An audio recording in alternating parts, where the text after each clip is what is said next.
In this lecture, I will show you where you can download different browsers for testing your HTML pages, and I will show you how to configure the browser testing in Visual Studio Code.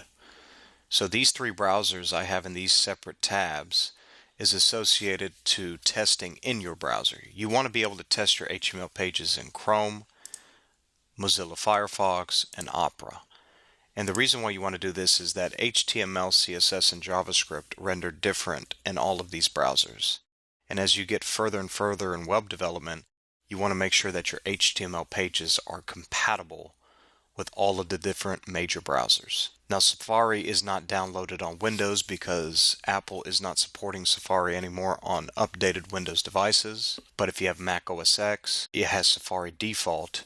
You can download Firefox, Opera, and Chrome, test in those, and also test in Safari, and just download Visual Studio Code on your Mac OS X, and you can follow along with this lecture series too. So once you go to these different browsers, download them, configure them on your device. Now I have Windows 10. On Windows 8, 8.1, and Windows 7, finding these browsers will be a little different, but I can go down here and I can type Chrome.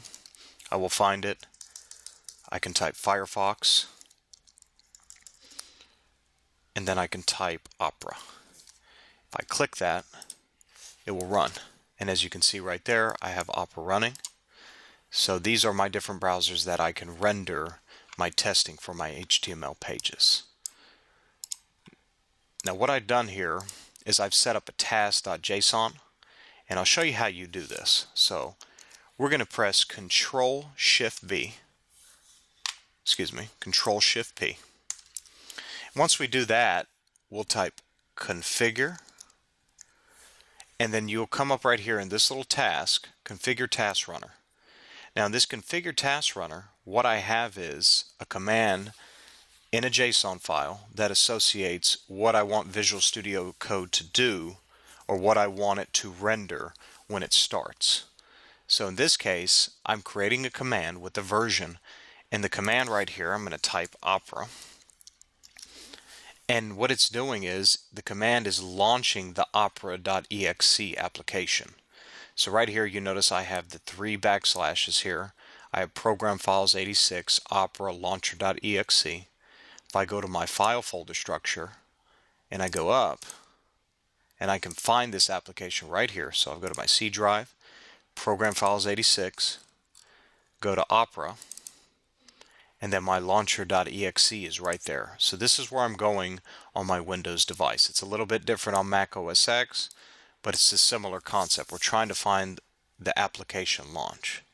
So what I'm doing there is I'm setting it, the command is Opera, and the page that I want to start with is whatever I put right here in the arguments. So it's going to be this first page.html is what I want to run. So once I have that set, I close that out. Let's go to my first page.html, and it has some text in there, and then I'm going to press Control-Shift-B, and then as you can see what happens there, it renders my HTML page. So essentially you'll do the same thing with the other browsers.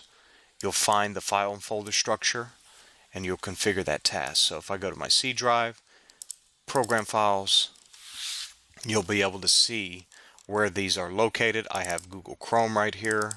Application goes to chrome.exe. The same thing with Firefox.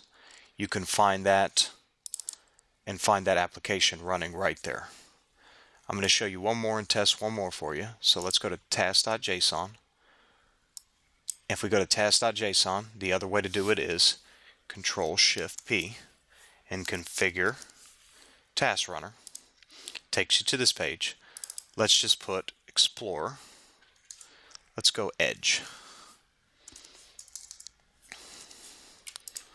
And then let's just put Explorer.exe.